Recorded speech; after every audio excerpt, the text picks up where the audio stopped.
All right, so today we are going to be reviewing how to find an angle or a side in a triangle. So if you take a look at this first problem, it says determine the measure of angle B, so that would be here, right? And your first thought might be, since we're finding an angle, we're going to have to use SOHCAHTOA, but since this isn't a right triangle, we cannot use sine, cosine, or tangent, okay? What that means when you don't have a right angle is that you have to use something called law of sines,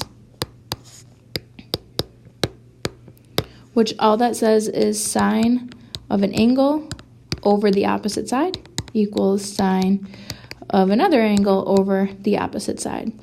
So if we take a look at this triangle, if we want angle B, we'll have to look at the side across from that, which in this case is 25. Those would go in together in the same fraction. So it would be like sine of x, or if you put b, not a big deal either way, sine of x over 25. It's always sine of an angle, capital A, and capital B for an angle. So sine of x over the opposite side would equal, then because we don't have A, you can't use 11 because those are across. So our only other option would be 94, sine of 94 because it's an angle,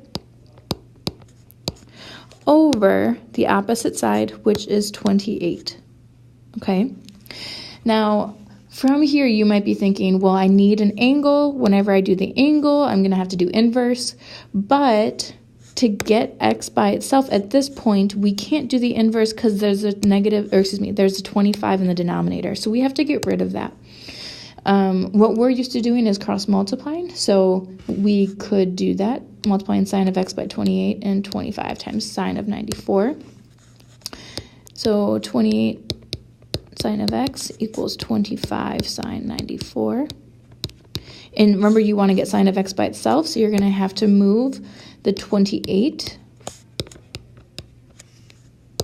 So you're left with sine of x equals 25 sine of 94 all over 28.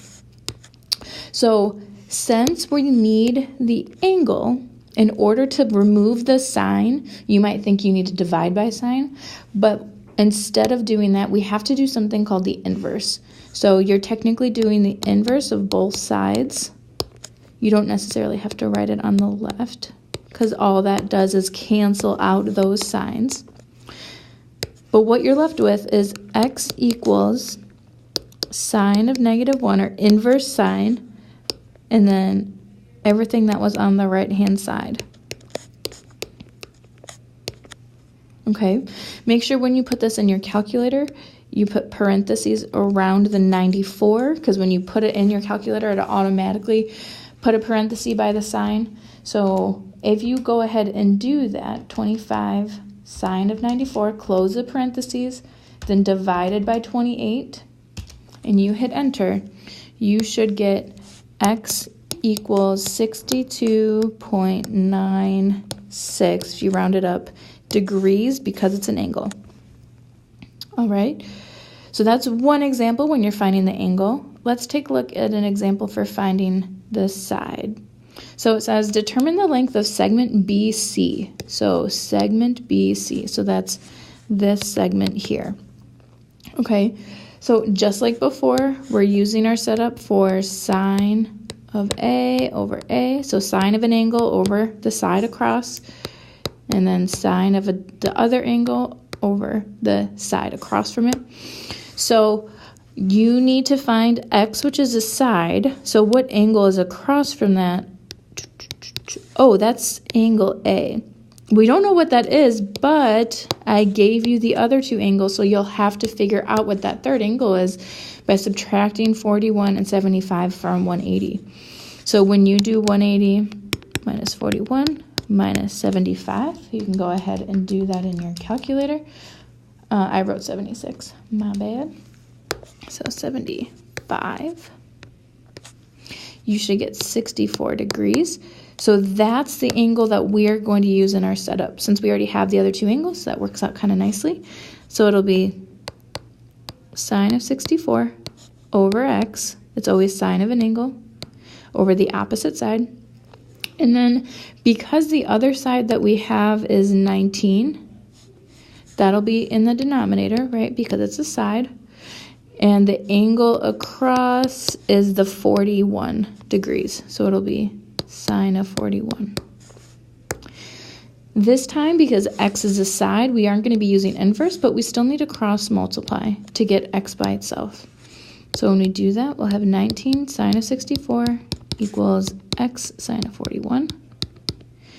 And remember, the goal is to get x by itself, so sine of 41 is currently with the x, so we have to move it to the other side. So those will cancel. So now x is equal to 19 sine of 64 all over sine of 41. Now, you're just going to put that straight into your calculator, and just like last time, make sure you put parentheses around the 64. So when you do 19 sine of 64, close the parentheses, divided by sine of 41, you should get x equals 26.03, and since it's a side, our units are inches. Okay? Hope that clears a couple things up, but otherwise, prepare for your test. Good luck.